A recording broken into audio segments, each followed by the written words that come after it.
India mirror पर आपका स्वागत है। विधानसभा चुनाव की तैयारी शुरू हो गई है।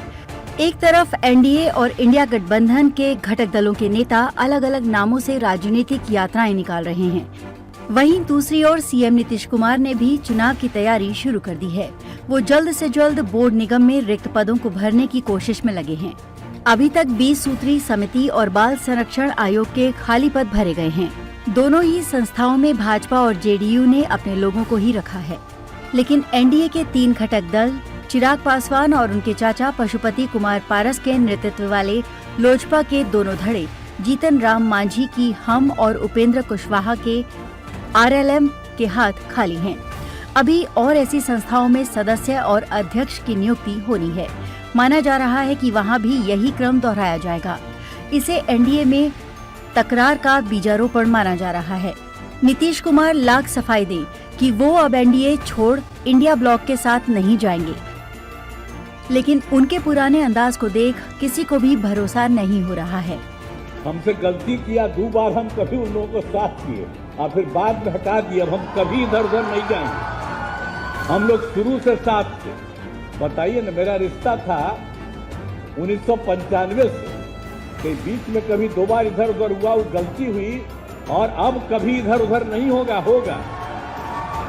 कहा जा रहा है कि नीतीश कुमार ने नरेंद्र मोदी को अगर आंख मूंद कर समर्थन दिया है और भाजपा की हर बात अब तक मानी है, तो इसकी महंगी कीमत भी वो वसूल करेंगे।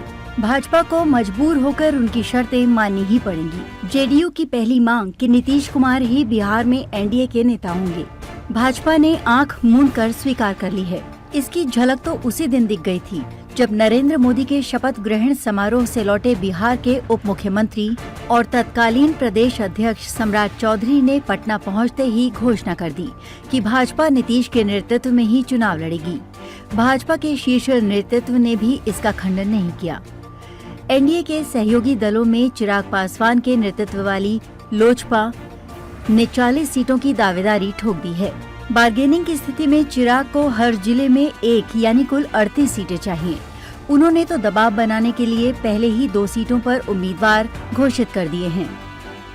शेखपुरा और मटिहानी के लिए चिराग ने उम्मीदवार के नाम फाइनल कर दिए हैं। आरएलएम प्रमुख उपेंद्र कुशवाहा भी कह रहे हैं कि लोकसभा चुनाव में जो गलतियां हुई उसे विधानसभा चुनाव में दुरुस्त करेंगे।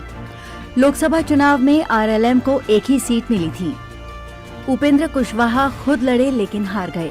उन्होंने बिहार यात्रा नाम से बिहार में अपनी राजनीतिक यात्रा 25 सितंबर से शुरू करने की घोषणा भी कर दी है। हम के संस्थापक जीतन राम मांझी अभी कुछ बोल नहीं रहे, लेकिन बार्गेनिंग के वो मास्टर हैं। वो भी इनकी देखा देखी इतनी सीटों की मांग कर दें जो संभव न हो तो आश्चर्य नहीं। जेडीयू की सोमवार को बड़ी बैठक हुई। कई मुद्दों पर चर्चा तो हुई ही, विधानसभा चुनाव पर गहन चर्चा हुई। उम्मीदवारों के चयन से लेकर सीटों तक की बात हुई। बैठक से निकली जानकारी के मुताबिक नीतीश कुमार की इच्छा 135 सीटों पर चुनाव लड़ने की है। भाजपा से गठबंधन तो रहेगा, लेकिन सहयोगी दलों को मनाने और उन्हें सीट देने की जिम्मेवारी भाजपा की होगी।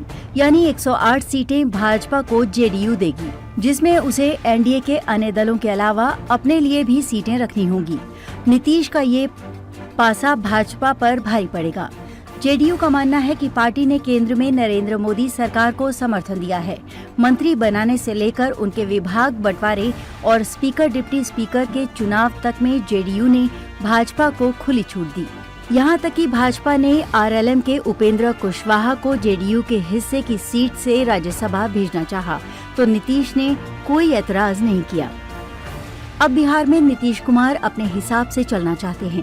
हालांकि बैठक में ये भी राय बनी कि बातचीत में सीटें थोड़ी आगे पीछे हो सकती हैं, लेकिन जेडीयू किसी भी हाल में भाजपा से अधिक सीटों पर चुनाव लड़ेगी। इसी संदर्भ में पिछले दिनों भाजपा के राष्ट्रीय अध्यक्ष जेपी नड्डा के नीतीश से मुलाकात की खबरें भी मीडिया में आई थी। यानी एनडीए में टिकट बंटवारा आसान नहीं होगा। जेडीयू के प्रदेश अध्यक्ष उमेश कुशवाहा ने अधिक सीटें मांगने का कारण बताया है। उन्होंने कहा कि लोकसभा चुनाव के दौरान पार्टी परफॉर्मेंस अच्छा रहा है। विधानसभा चुनाव में इसे और बेहतर बनाना है। 100% सफलता के लिए काम सभी को मिलकर करना है। जेडीयू ने हर क्षेत्र के प्रभारी नियुक्त किए हैं। सबको अपने इलाके में जोर शोर से काम करना होगा। उन्होंने लोकसभा चुनाव के आंकड़े भी बताए। उन्होंने कहा कि लोकसभा चुनाव में 243 विधानसभा क्षेत्रों में जेडीयू 74 सीटों पर और भाजपा 68 सीटों पर आगे रहे। जेडीयू इसी आधार पर अधिक सीटों पर चुनाव लड़ने की बात कर रही है। अंदर की सूचना यही है कि जेडीयू 135 सीटें अपने लिए रखेगा और बाकी सीटें भाजपा को देगा। जेडीयू का तर्क है कि उसका समझौता भाजपा से है। भाजपा अपने हिस्से की सीटों में से सहयोगी दलों को देगी। बड़े भाई की भूमिका में रहने के कारण जेडीयू भाजपा से अधिक सीटों पर लड़ेगी। चैनल को सब्सक्राइब करना ना भूलें। मिलेंगे कुछ और नए रोचक वीडियो के साथ।